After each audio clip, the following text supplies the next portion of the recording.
ഇന്ന് തന്നെ ഡൗൺലോഡ് ചെയ്യൂ. കാണൂ നിങ്ങളുടെ ഫേവറേറ്റ് ഷോസ്. സർ, ഒരു മിനിറ്റ്, എനിക്ക് ജീവനോടൊന്ന് സംസാരിക്കണം. ഇത് എല്ലായിടത്തും ഉണ്ടല്ലോ. സംസാരിക്കാനൊന്നും പറ്റില്ല, കോടതിയിൽ ഹാജരാക്കാൻ സമയമായി. സാറേ, അമ്മ ചോദിച്ചു ആദ്യം എപ്പോഴാ കൊണ്ടുവരുന്നേന്ന്. അച്ഛനും അമ്മയും പറഞ്ഞതൊന്നും ഇവിടുത്തെ അമ്മ കാര്യമായിട്ട് എടുത്തിട്ടില്ല. ആദ്യം എത്രയും പെട്ടെന്ന് ഇങ്ങോട്ട് കൊണ്ടുവരണമെന്നാ പറയുന്നത്. അത് അമ്മ സംസാരിച്ചോളാം മോളെ. മോളിപ്പോ ഒരു കാര്യം ശ്രദ്ധിക്കണം. നമ്മുടെ ഭാഗത്ത് ഒരു വലിയ വീഴ്ചയുണ്ട്. അത് ന്യായീകരിക്കാനോ അതിന്റെ പേരിൽ സംസാരിക്കാനോ പാടില്ല. മോളെ, ചിലതൊക്കെ കേട്ടു നിൽക്കേണ്ടി വരും. വിവാഹ ജീവിതമാ, വേറൊരു കുടുംബമാണ്. അവിടുത്തെ രീതികളൊക്കെ വേറെയാണ് മോളെ. അഡ്ജസ്റ്റ് ചെയ്തൊക്കെ നിന്നേ പറ്റൂ. ഞാൻ മനുവിനോട് ചോദിച്ചു തിരിച്ച് വീട്ടിലേക്ക് തന്നെ പോയിക്കോട്ടെ എന്ന്. മോളെ, എന്തിനാ അങ്ങനെയൊക്കെ ചോദിക്കുന്നത്? എന്നിട്ട് മനു എന്തു പറഞ്ഞു? മനു എനിക്ക് ധൈര്യം തന്നു, എന്നും കൂടെ തന്നെ ഉണ്ടാവുമെന്നും പറഞ്ഞു. വിവാഹം കഴിഞ്ഞു പോയൊരു പെൺകുട്ടിക്ക് അതിനേക്കാൾ കരുതൽ എന്താ വേണ്ടത്? പിന്നെ അവിടെയുള്ള ജോലികളൊക്കെ നിനക്കറിയാവുന്നതുപോലൊക്കെ ചെയ്യണം. എന്തെങ്കിലും സംശയം വന്നാ മനുവിന്റെ അമ്മയോട് ചോദിക്കണം.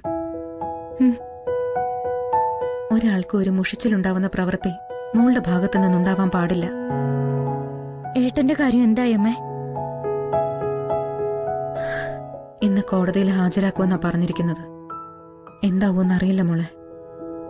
നിത്യേച്ചിയുടെ ജീവിതം ഇല്ലാതാക്കാനാ ഏട്ടൻ നോക്കുന്നത്.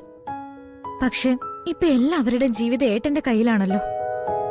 എല്ലാം ഇവിടെ അവസാനിച്ചു മോളെ. നിത്യയോടും അമ്മ ഇത് തന്നെയാ പറഞ്ഞത്. ഇനി നമ്മുടെയൊക്കെ മുമ്പില് പുതിയൊരു ജീവിതമാണ്. നീയും അത് തന്നെ വേണം മനസ്സിൽ കരുതാൻ. മോളെ, അമ്മ അമ്പലത്തിലേക്ക് പോവാ. നിനക്ക് വേണ്ടി പ്രാർത്ഥിക്കാം, വഴിപാടുകൾ കഴിക്കാം. എന്തെങ്കിലും സങ്കടം ഉള്ളിൽ തട്ടിയാലുടനെ നീ അമ്മയെ വിളിക്കണം. ചുറ്റും എത്ര ആളുകൾ ഉണ്ടായാലും നിന്റെ ജീവിതം നിന്റെ കയ്യിലാണ്. അത് ഓർമ്മ വേണം. വിഷമിക്കണ്ട മോളെ. മോളിപ്പോ ഫോൺ വെച്ചോ.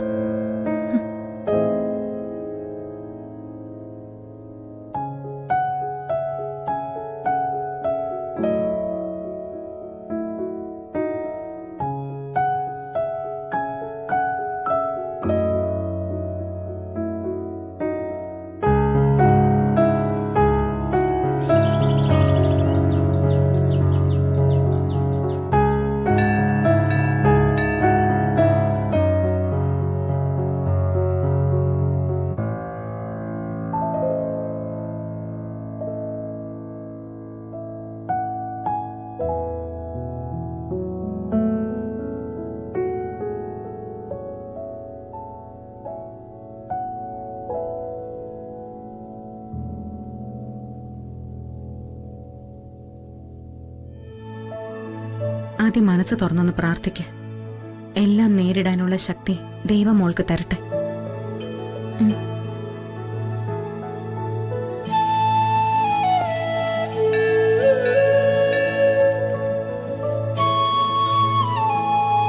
ദൈവമേ, എങ്ങോട്ടാണ് ഇനി സഞ്ചരിക്കേണ്ടതെന്ന് തിരിച്ചറിയാത്ത അവസ്ഥയിലാണ് ഞാൻ.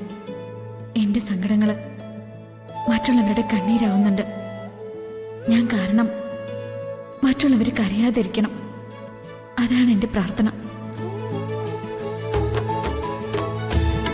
ഈശ്വര, എന്റെ മോൾ യാഥാർത്ഥ്യങ്ങൾ തിരിച്ചറിഞ്ഞു.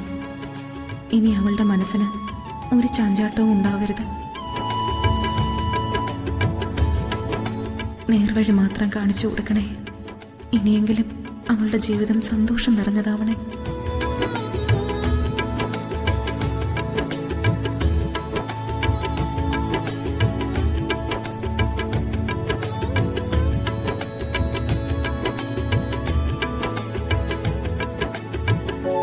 നമുക്ക് കുറച്ചു നേരം അവിടെ എവിടെയെങ്കിലും ഒന്ന് ഇരിക്കാം.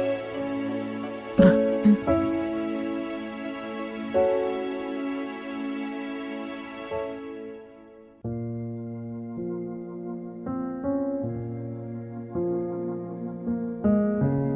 ഇവിടെ ഇരിക്കാം.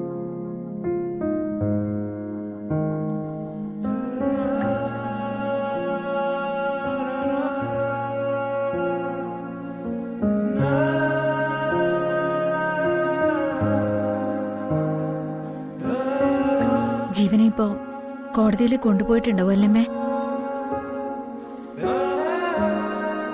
കൊണ്ടുപോയിട്ടുണ്ടാവാം.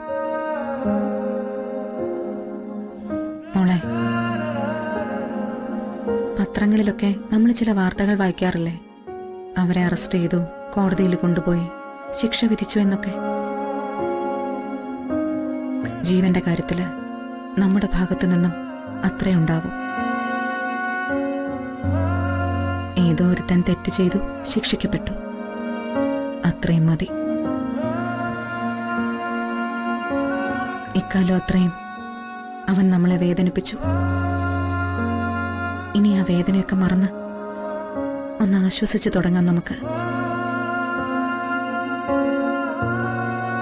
ഒരുപാട് ഉയരങ്ങളിൽ എത്തണമെന്ന് ആഗ്രഹിച്ച മകൻ ചെന്ന് നിൽക്കാൻ പോകുന്നത് പ്രതിക്കൂട്ടില.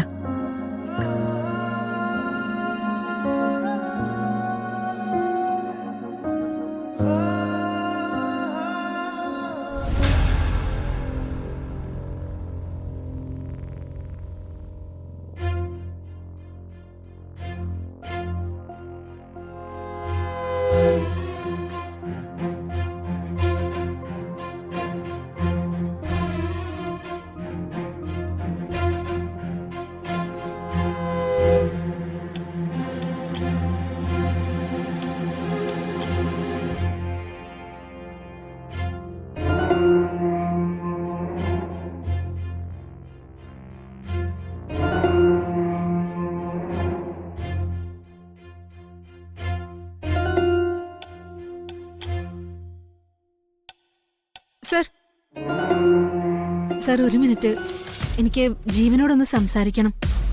ഇതെല്ലായിടത്തും ഉണ്ടല്ലോ. സംസാരിക്കാനൊന്നും പറ്റില്ല. കോടതിയിൽ ഹാജരാക്കാൻ സമയമായി. സാറേ, കേസിന്റെ കാര്യം സംസാരിക്കാനാണ് വീണ വന്നിരിക്കുന്നത്. ശരി, പെട്ടെന്ന് സംസാരിക്കും. ശരി സാർ.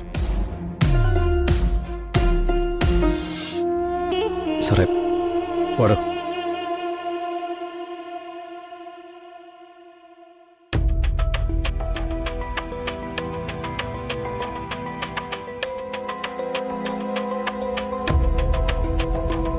ജീവൻ അഡ്വക്കേറ്റ് ഇല്ലേ? ഇല്ല, ഒന്നും അറേഞ്ച് ചെയ്യാൻ സമയം കിട്ടിയില്ല. റിമാൻഡ് ചെയ്യായിരിക്കും അല്ലേ? അതിനാണ് സാധ്യത. ജീവന്റെ അറസ്റ്റ് തന്റെ കുടുംബത്തിലെ വലിയ ആഘോഷം. എനിക്കതറിയാം. ഒരു കാര്യം ഞാൻ നിന്നോട് പറയട്ടെ. എന്താ? മധുര നൊമ്പരക്കാറ്റ്